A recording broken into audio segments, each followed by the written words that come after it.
लामो समयपछि democratic political सिस्टमबाट जाने भनेकै त्यही निर्णय हो। त्यो शंका गर्नुपर्ने के भयो भने कतै उहाँ प्रतिगमनको सहयोगी त हुँदै हुनुहुन्छ कि राजा आऊ देश बचाऊ भन्नेहरूलाई देशका बुद्धिजीवीहरू, यो देशका पूर्व प्रधान न्यायाधीशहरू। हाम्रो यस च्यानललाई सब्स्क्राइब गरी बेल आइकन छोई नोटिफिकेसन अल गर्नुहोला र लाइक, कमेन्ट र सेयर गर्न पनि नभुल्नुहोला। नमस्कार, नवीन न्यूज टिभीबाट स्वागत छ हजुरहरूलाई। पार्टी सभापति कृष्ण दाइले संक्षिप्त रूपमा धेरै कुरा राखिसक्नु भएको छ। यहाँहरू सबैलाई विदितै भएको कुरा के हो त भने मङ्सिर 30 गते अध्यादेश मार्फत संवैधानिक परिषदको ऐन ल्याइसकेपछि, अध्यादेश ल्याइसकेपछि पनि नेपाली काङ्ग्रेसले त्यो अध्यादेश संवैधानिक परिषद सम्बन्धी ल्याएको अध्यादेश पनि असंवैधानिक हो र संविधानकै कु हो भनेर काङ्ग्रेसले आफ्नो धारणा स्पष्ट पारेको थियो। त्यसपछि लगत्तै वर्तमान प्रधानमन्त्री केपी शर्मा ओलीले पुस 5 गतेका दिनमा जनताबाट निर्वाचित प्रतिनिधि सभा हठात रूपमा भङ्ग गर्ने जो काम गर्नुभयो, यो भनेको चाहिँ नेपाली काङ्ग्रेस पार्टीको केन्द्रीय पदाधिकारीहरू तत्काल बसेर 5 गतेका दिनमा यो कदम चाहिँ असंवैधानिक हो, निरङ्कुश हो र अधिनायकवादी कदम हो भनेर काङ्ग्रेसले आफ्नो दृष्टिकोण सार्वजनिक गरेको छ र केन्द्रीय कार्य समितिको बैठकले पुस 13 गतेबाट, पुस 13 गते 165 निर्वाचन क्षेत्रमा, पुस 25 गते 330 निर्वाचन क्षेत्रमा, प्रदेश निर्वाचन क्षेत्रमा र हिजो माघ 3 गते 753 पालिकामा यो विरोधका कार्यक्रमहरू हामीले सार्वजनिक गरेका थियौँ। केन्द्रीय कार्य समितिले सोही बमोजिम कास्की जिल्लामा 5वटै पालिकामा हिजो अत्यन्तै भव्यताका साथ विरोध प्रदर्शन पनि भयो र विरोध कार्यक्रम पनि भव्यताका साथ सम्पन्न भयो। त्यही सिलसिलामा आज हामी ठाउँमा आइपुगेका छौँ र आदरणीय दाई नवीन्द्र दाईले धेरै कुरा स्पष्ट पार्नु भएको हुनाले म तपाईँ सम्पूर्ण पत्रकार साथीहरू, प्रेस युनियनका साथीहरू, पार्टीका साथीहरूलाई चाहिँ यो कदमका विरुद्ध हामी सशक्त ढङ्गबाट लाग्नका लागि पनि पत्रकारहरूको पनि धेरै ठुलो सहयोग हामीले पाएका छौँ।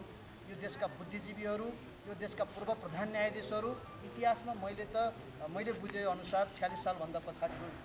राजनीतिलाई हेर्ने हो भने यसरी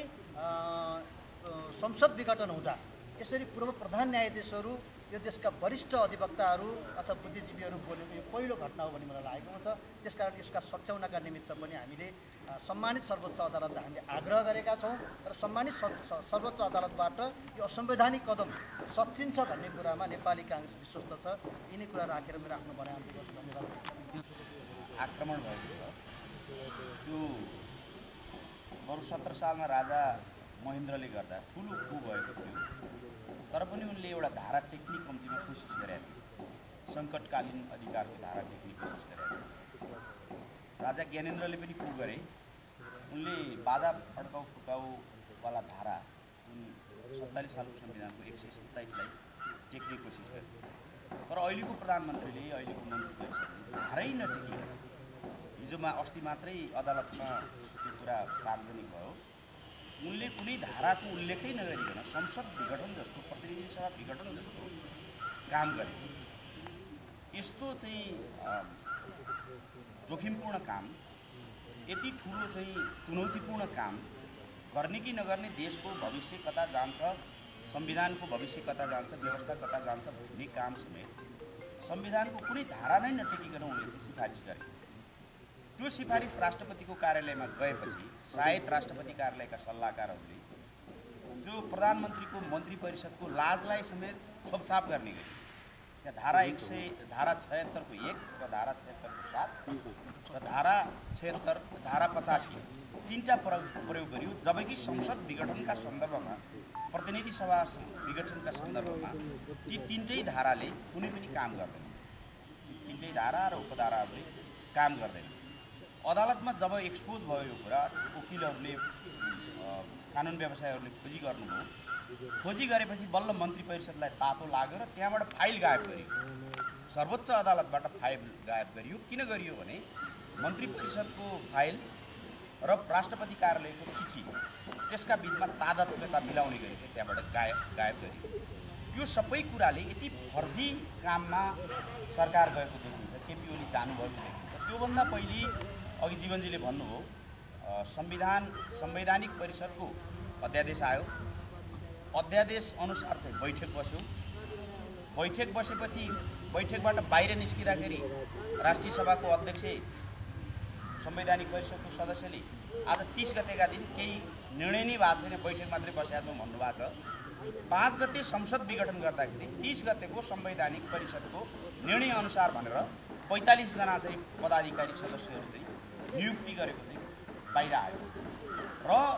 सामान्यतया हामीले देखेको प्रधानमन्त्रीले संसद विघटन गर्नुभन्दा पहिले जुन संसदले उनलाई बनायो त्यो संसद विघटन गर्नुभन्दा पहिले प्रधानमन्त्री पदबाट राजीनामा गर्नुपर्छ।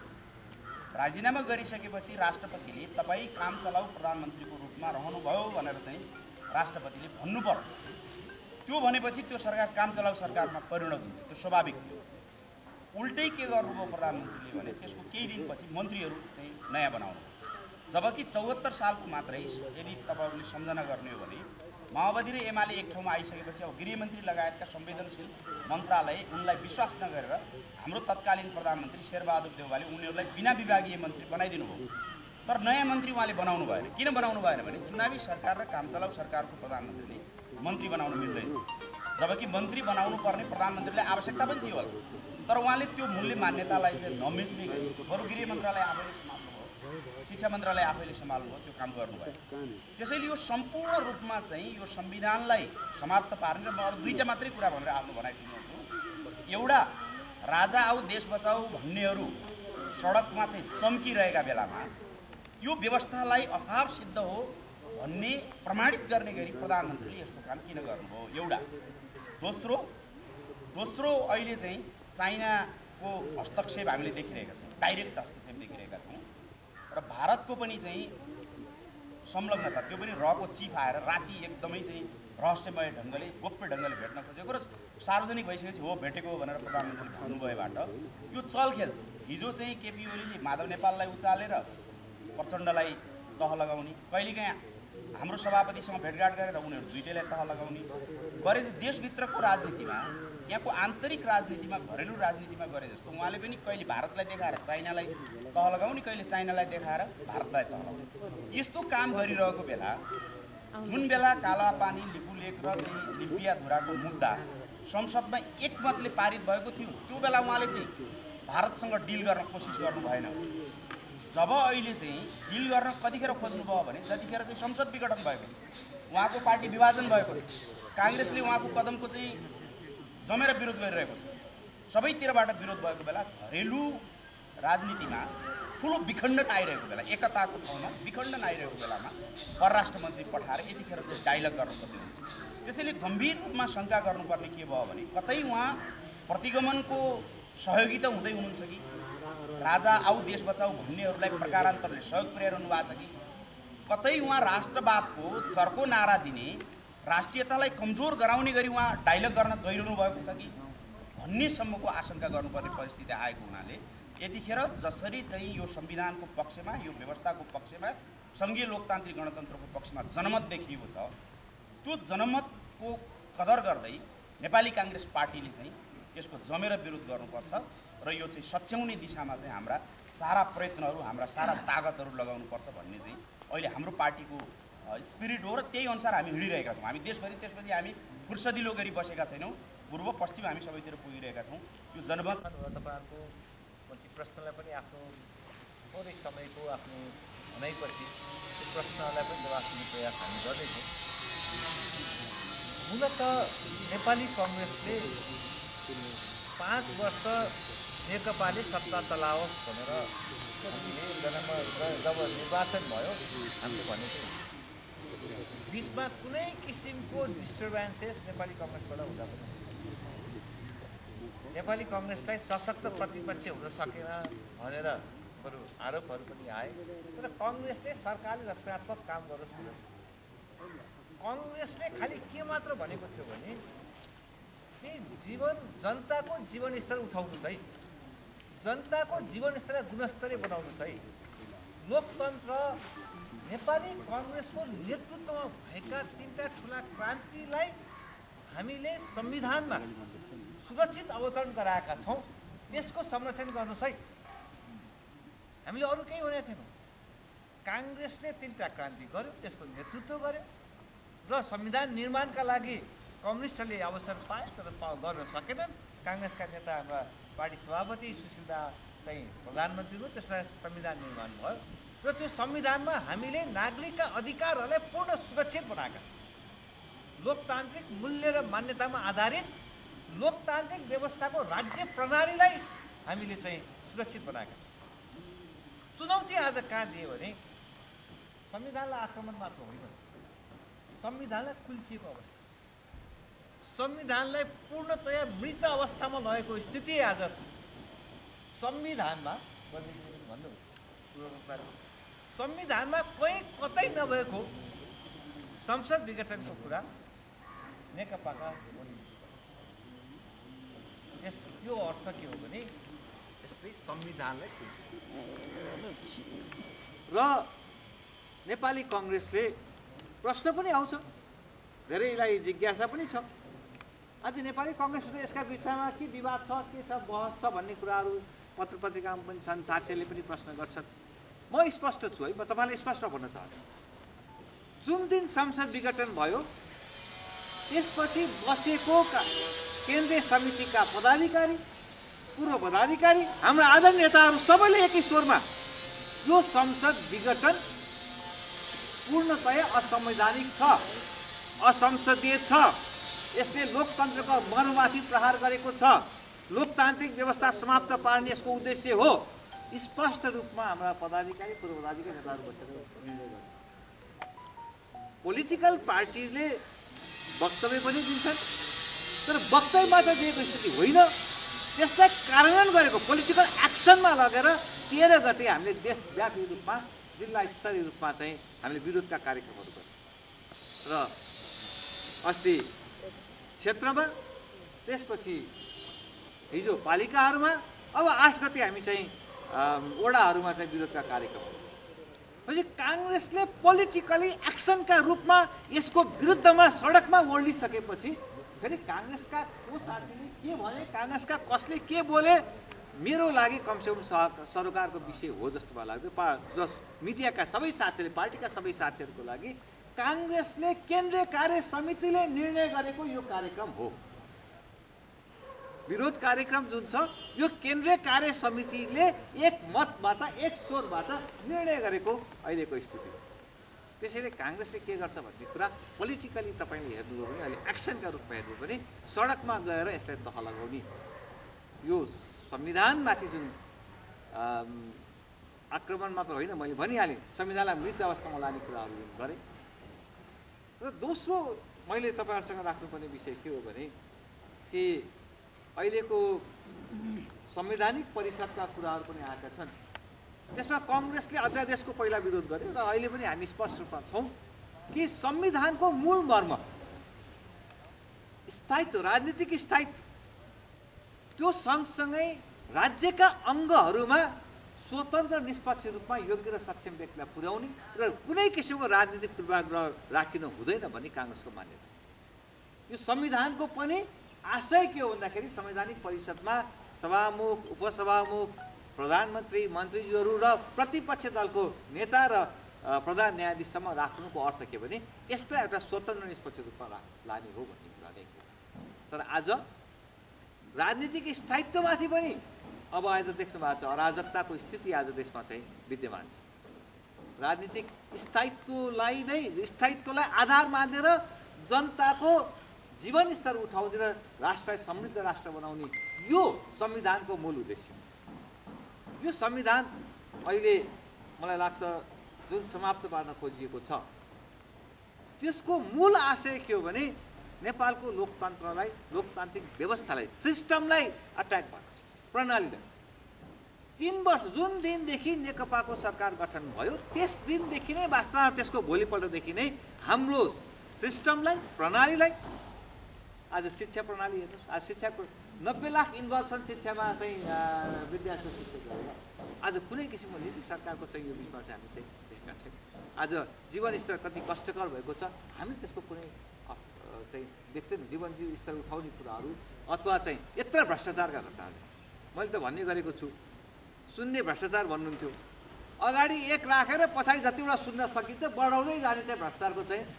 उदाहरण चाहिँ हाम्रो ओलीजीको चाहिँ रहेछ त्यो भनेको लाख होइन करोड होइन अझ अरबमा सकिन्छ कि जति सकिन्छ भ्रष्टाचारका कुराहरू आज यो त त्यसै मात्र होइन संसदमा लिएर आएका विधेयकहरू हेर्ने हो भने संसदले विधेयकहरू लिएर आउँदाखेरि कुनै पनि हालतमा संविधानका विरोधी विधेयक आउन सक्दैन हाम्रो कानुन मन्त्री यहाँ हुनुहुन्छ संविधान अन्तर्गतकै विधेयकहरू आउनु संविधानको भावना विपरीत आउन सक्दैन तर विधेयकहरू आएका हामीले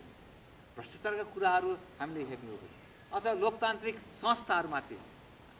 आक्रमण हेर्ने हो भने सुरुदेखि नै हामी के पाउँछौँ भन्दाखेरि कि यो